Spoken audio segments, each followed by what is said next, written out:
Welcome to the Evidence Informed Teaching Podcast. Are you a teacher wanting to improve your classroom practice and deliver excellent teaching through access to research?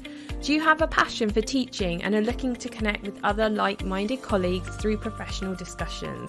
The Chartered College has partnered with TeacherTapp to support teachers to deliver excellent teaching through access to research, and we invite you to be part of this community. On this podcast, you will hear from fellow teachers, research experts, and you have the opportunity to be part of this professional discussion. You can find out more about the Chartered College of Teaching and TeacherTapp in the show notes. And if you find this episode helpful, why not share it with a teacher friend, take a screenshot and post it on your social media, or even better, leave us a 5-star written review.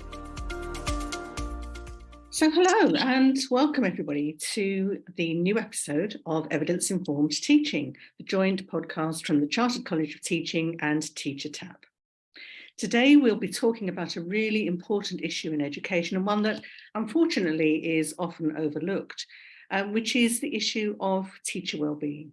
We'll be taking a close look at the research on teacher wellbeing and its links to student mental health and outcomes. And this will be followed by another joint episode with Education Support, focusing specifically on wellbeing in ethnic minority teachers, in which a group of educators will share their lived experiences. As always, in these episodes, I'm joined by Karen Wespieser from TeacherTapp, who will share the latest insights on teacher wellbeing and student wellbeing, and Lisa-Maria Muller, our head of research, who will share some of the college's research on teacher wellbeing. And today I'm delighted to introduce our special guest, who is Dr. Rachel Briggs. Rachel is a former primary teacher, SENCO, DSL and deputy head. She has a doctorate in education where her research focused on teacher wellbeing and how it can be supported when teaching pupils experiencing vulnerabilities and/or trauma. She now offers reflective supervision to school staff and training on understanding and supporting educators' work-related psychological wellbeing.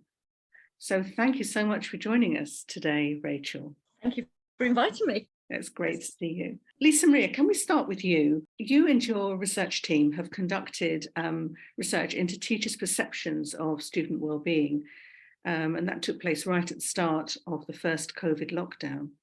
What are some of the insights from that research?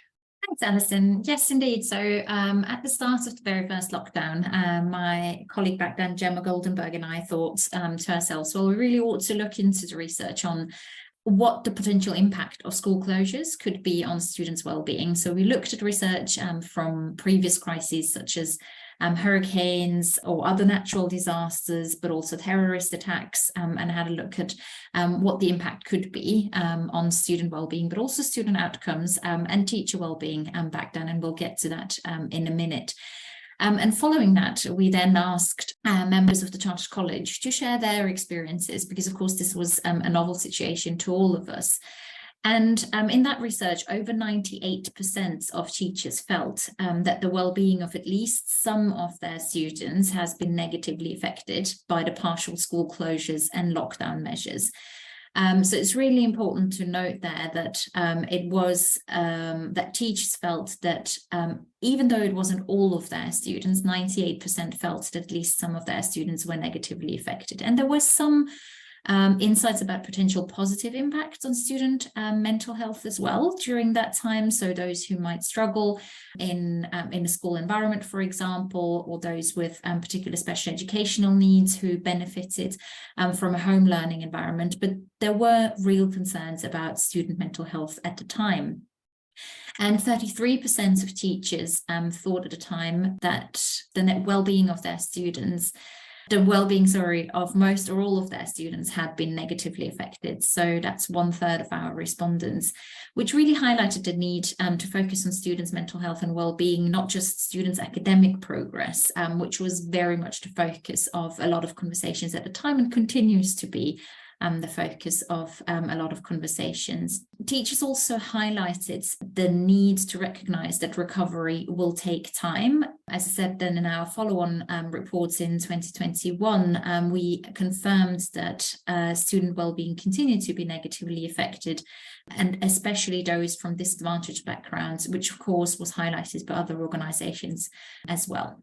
There's pretty clear evidence from these studies that students' well-being and potentially attainment has been negatively affected. But also we're thinking about teachers, aren't we, in this space? Staying with the students for a minute though, Karen, what does the latest data tell us about student well-being? Have students recovered since the lockdown? Yeah, so we ask about these types of issues quite frequently on TeacherTapp, but it's probably important just to state before I delve into that too much that this is all based on teacher self-report, teacher opinions, teacher perceptions. We're not using or reporting any medical data sets or anything other than TeacherTapp responses, just because this is such a sensitive area. I just really wanted to make that clear. The TeacherTapp responses, though, are a nationally represented picture of what's going on in England schools. So it's a great data set, but I just wanted to put those caveats out there. I think what we've seen on TeacherTapp is that teachers widely recognise that poor mental health amongst students is a really big barrier to learning, more so, according to the teachers, than any of the other areas that we ask about. So that includes things like SEND and attendance, or even prior learning. Mental health can be a bigger barrier, in their opinion, than any of those other areas. And within just one 6-month period last year, when we were asking, 79% of teachers told us that they had witnessed a student with mental health needs that were so acute that they raised these as safeguarding issues. According to the TeacherTapp data, that makes mental health one of the top reasons for safeguarding concerns being reported during that period. Having said that, it's then quite worrying that mental health was also the area within safeguarding as a whole where teachers told us most often that they needed more training. And that's by quite a long way. And we see the same when we ask, where do you need more training when it comes to students with special educational needs and disabilities? Again, here they identify social, emotional and mental health as the area where they just really want to know more. And teachers also want something done about this. And so we asked teachers on TeacherTapp, we have this lovely ability to ask these quite hypothetical questions. And we said, if you could direct £1 billion of spending to only one thing in education, what would you choose? And 71% of teachers came back and said that they would choose to spend that money on mental health support, which was second only in our ranking list to teacher pay. All of this isn't to say that schools and teachers aren't already addressing this in many different ways. Half of teachers told us that they are actively making changes to embed mental health and wellbeing across the curriculum. So things are changing, things are being done in light of those quite shocking statistics. I mean, they really are quite dramatic, aren't they? Quite dramatic statistics. I mean, we've been trying at the Chartered College to provide information via our pedagogy and practice series with ACAM. So information about things like how to support young people with anxiety or sleep deprivation or eating disorders, these kinds of things, because teachers are very concerned and they want to help. And, you know, as we're about to hear in more detail, you know, it does impact teachers' mental health and teachers' well-being when they're trying to support their students, particularly if they feel out of control and they don't know what they should suggest and where they can signpost. And even when you do signpost, of course, the services that used to exist very often don't exist. So, I mean, it's a real issue. Rachel, please, can you tell us about your research on secondary traumatic stress? You know, what have you found? And, you know, are there any reasons to be cheerful at all? Anything that we can think about that we might do about this? Thank you. My research was conducted prior to the pandemic, but it's almost even more relevant now than it was then because of things that you've been talking about, particularly Karen, that you were just talking about then, about the increased need and lack of support services, really, the lack of the traditional support services and teachers that aren't trained. What they're seeing and hearing is something that creates common shock. Basically, you know, anybody would be shocked, but also the fact that they are completely immersed in it and wanting to make a difference to it and to alleviate other people's suffering puts them at a high risk of secondary trauma, or what I went on to call it. I started off talking about secondary traumatic stress, but I changed to and now use the term compassion stress injury because it's a more recent addition to the field and takes into account the more of what's known now about the neurophysiology of the way that we work. Compassion stress injury, which is an overarching term made by Russell and Brickell. They use it to draw together compassion fatigue, secondary traumatic stress, and vicarious trauma. And all of these, they say, are a very similar concept.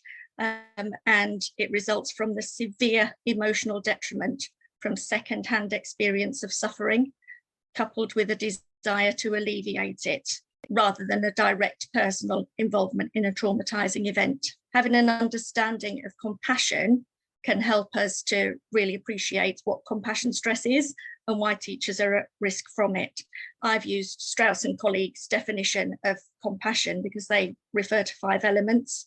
The first 2, recognizing suffering and understanding the universality of suffering, which is that if I was in a different situation, that could easily be me, that something was happening to. And then where the compassion stress injury part comes in is that emotional resonance, feeling empathy towards other people. And whilst empathy can be positive, so Alison, you were just saying, what are the reasons to be cheerful? There is something called compassion satisfaction as well, which is the other end of the scale, where we can feel positive about the difference that we've made and being able to alleviate other people's suffering. For the compassion stress injury part, it's the suffering with and connecting to other people's suffering and the negative emotional contagion that goes with that. So being around other people that are sad, we can catch effectively their sadness. Although I think there is a caveat there as well, because we haven't experienced the same things as other people have. We can only rely on our perceptions of what we think their suffering is, so which might not be how they're feeling at all. Yeah, so that's the negative emotional contagion there. The 4th element of Strauss and colleagues' definition is around being able to tolerate the uncomfortable feelings aroused when we're exposed to other people's suffering. And then that the tolerance allows us to remain open and accepting of the person who's suffering. If we can't do that, we can become overwhelmed and unable to tolerate the uncomfortable feelings. That can make us want to get away.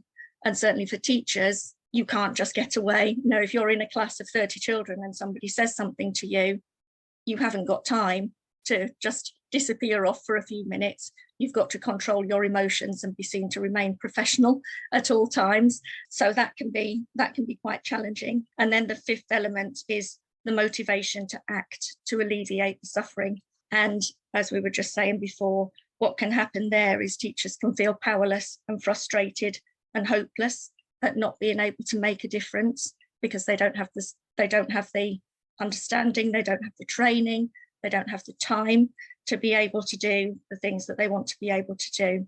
So then just very briefly, in terms of how do we recognise compassion stress injury, overall, it disrupts our sense of who we are, who others are, and our sense of safety and security. So unlike something like burnout, which comes with dissatisfaction, CSI can result in fear. That's the main thing. And that we can start to think that the world is a bad place and that the world is a dangerous place, and experience disturbing emotions of sadness, hopelessness, guilt, and powerlessness are the main ones. And that can result in us putting distance between ourselves and the students or the person who's suffering, which then obviously stops us having a compassionate response, depleted personal resources. And also one of the key things is around intrusive imagery, where we start to see things happening based on what we know of what's happened to other people. And it comes from the kind of things that we're seeing and hearing. And then one of the key things is around not being able to sleep and poor boundaries. And it's different to the kind of not being able to sleep where because you're stressed around other things that might happen to you at school. You might be lying in bed concerned about what is happening to your students.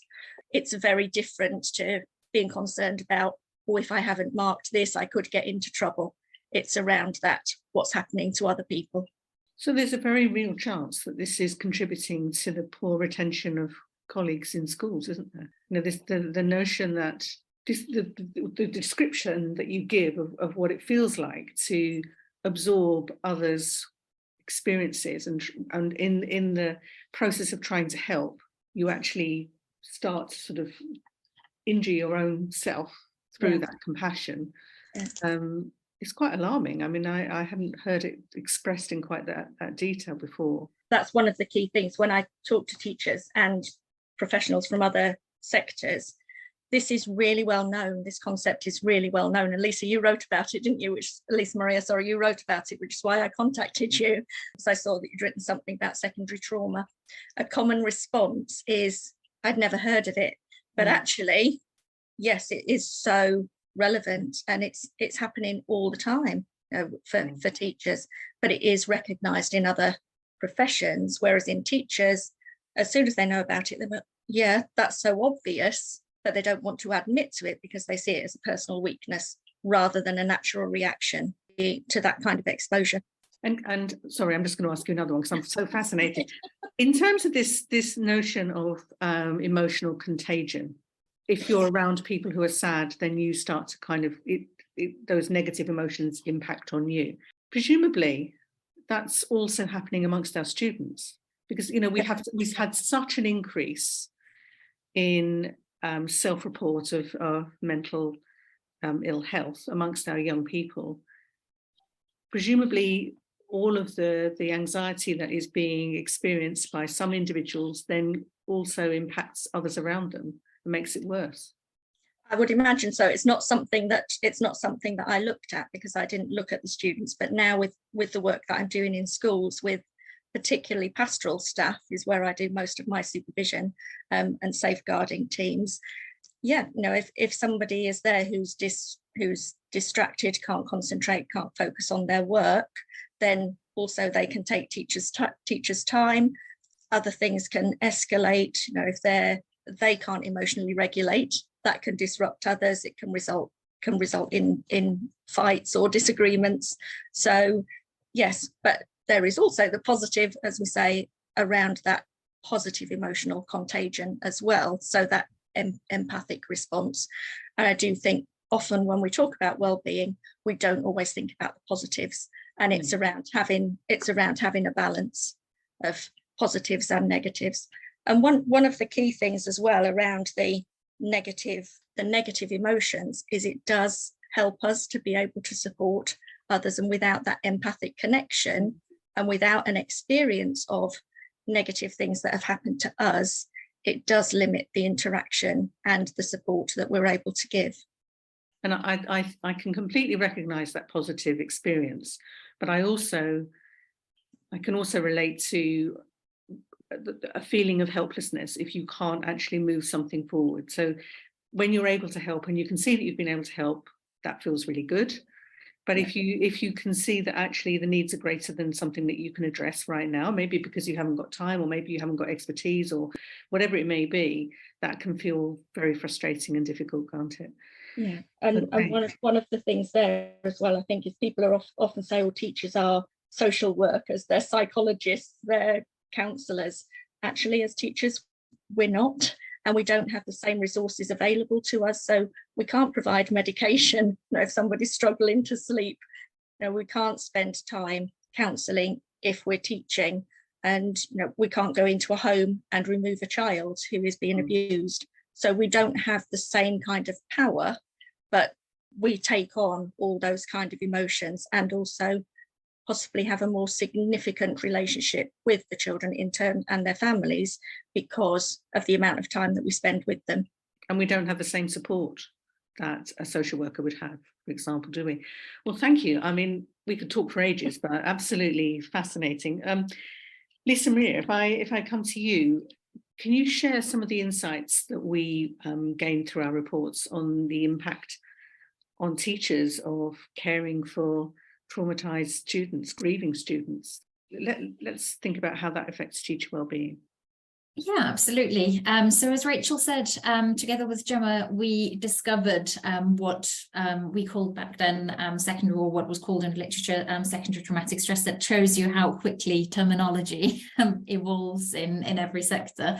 And we found it absolutely fascinating because we could also relate to it as former teachers. We could certainly relate to just the feeling of wanting to help, wanting to support a child emotionally, but really lacking the coping mechanisms. And that's something that has that we found it really interesting in literature, that it appears to be more common in the training of social workers or psychologists, psychiatrists, especially psychologists, I suppose, to learn how to maybe, I'm not sure, Rachel, correct me if I'm wrong, to distance yourself to some extent, or to protect yourself at the same time whilst you're helping the person.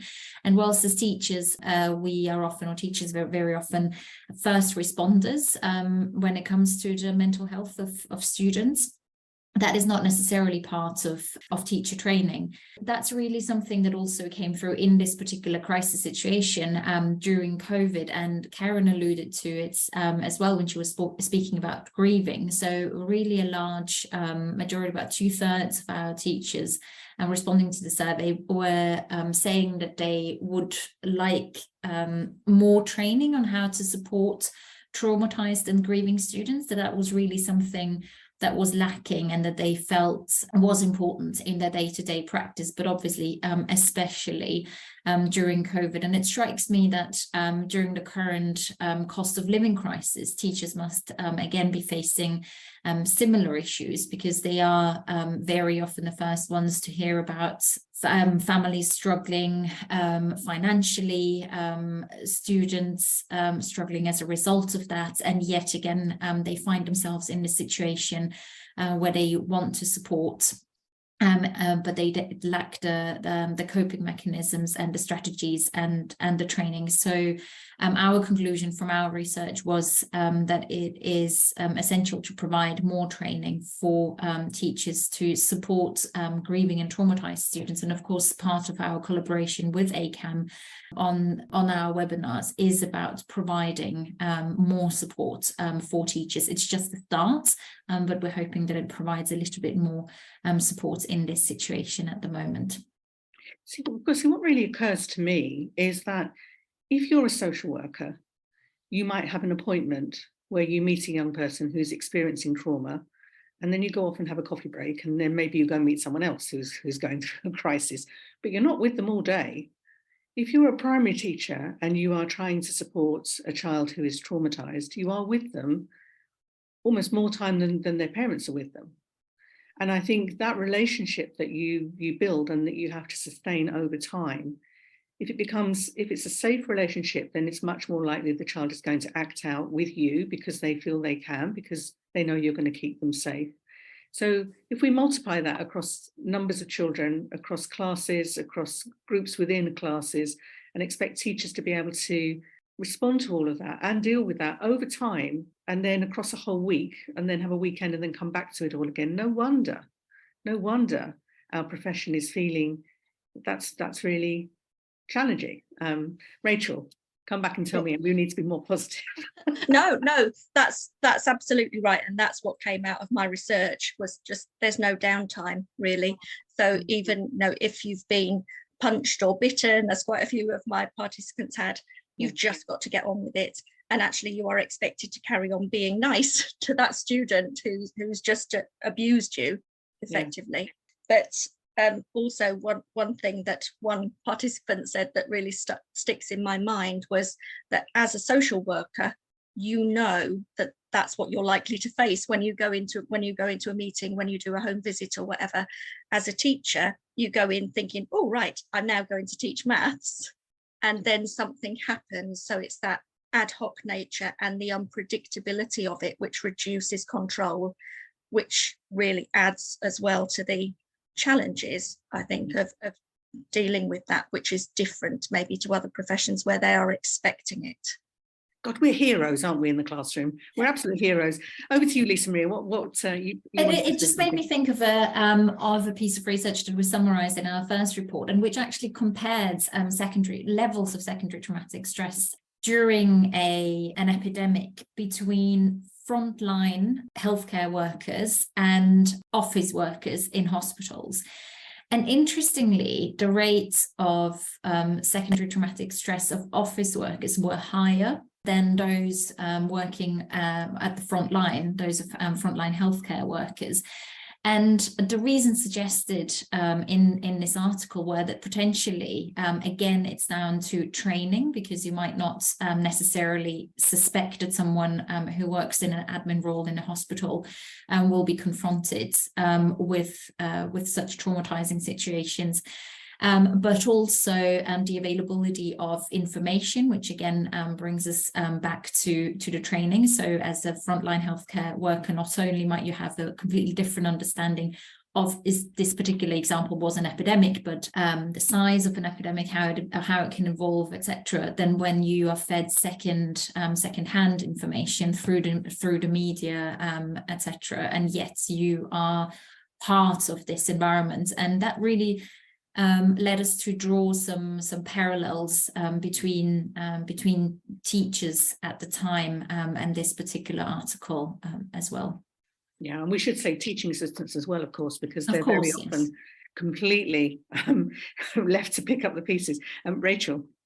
Yeah, just as well, following on from what you were saying there, I think one thing is I spend a lot of time working with people who are in purely pastoral roles, so deputy heads of year, behaviour managers, things like that, whereas heads of year or heads of house also have a teaching commitment, whereas sometimes that can be an additional challenge in terms of trying to fit everything in. They do get to experience some joy in their teaching and some positive relationships. Whereas those who are dealing with the pastoral side of things constantly, it's one thing after another, and they don't get the opportunity really as often to have some nice things and have some fun and some joy. And I think that is an important factor as well around the development of compassion stress injury. I think it is, and I think also it's something that, I mean, we know that leaders are subject to this as well, of course, because everybody comes and tells the leader what's going wrong. But it's a really important aspect of the whole culture of the organisation. How do we help people to balance the input of stressful situations? Thank you for joining us for the first in this two-part series, where we've been discussing teacher wellbeing and the impact that has on student mental health and student outcomes. Make sure you are following the show and come back and join us next week for the second in this series.